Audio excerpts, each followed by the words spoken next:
Nous sommes en 2013. Facebook rachète une application de VPN nommée Onavo.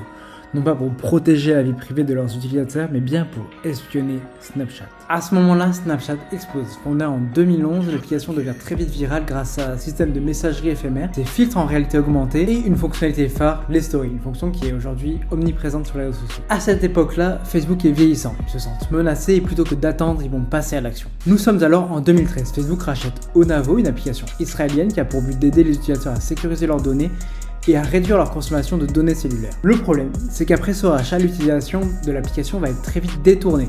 Tout le trafic va passer par les serveurs de Facebook avant d'être envoyé sur Internet. Ce qui permet à Facebook de savoir quelle application vous ouvrez, quel site vous visitez et combien de temps vous passez dessus. Il ne cherchait pas à lire les messages ni à voir les photos de chats qui se sont envoyés, mais savoir que des millions de jeunes ouvraient Snapchat 4 fois par jour valait de l'or. En 2016, Snapchat est alors une des applications les plus utilisées du monde.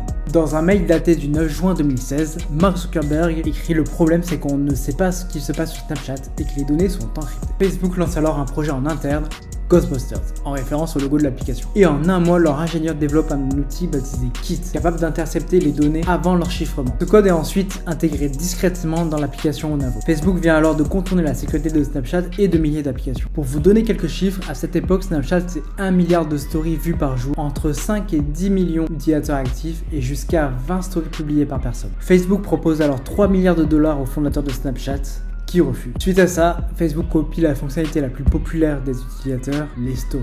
Snapchat n'était évidemment pas la seule cible. Grâce à Onavo, Facebook surveille des milliers d'entreprises comme YouTube, Amazon, Houseparty, TikTok à l'époque qui était Musical.ly, Telegram et WhatsApp. Il tente de développer des clones comme Thread, Slideshot ou encore Lasso, souvent sans succès. L'objectif, c'est d'anticiper la menace de ces applications et de les tuer avant qu'elles ne deviennent trop grosses. C'est alors qu'en 2018, Apple enquête. Ils découvrent qu'Onavo enfreint les règles de confidentialité de l'App Store. Mais Facebook ne s'arrête pas là. Ils vont rebaptiser leur application Facebook Research et vont jusqu'à payer $20 par mois des ados pour qu'ils l'installent sur leur téléphone. Cette fois, c'en est trop pour Apple. Ils bannissent totalement Facebook de leur programme de développeurs pendant plusieurs jours. C'est une sanction qui est extrêmement rare. Suite à ça, le scandale éclate. Les contrôles sur Facebook s'intensifient et 33 millions d'utilisateurs vont installer des applications pour protéger leur iPhone. Le but de Facebook ici n'était pas de protéger leurs utilisateurs, mais bien d'espionner la concurrence, de cloner leurs idées et de garder un contrôle sur le marché. Et tout ça en toute discrétion.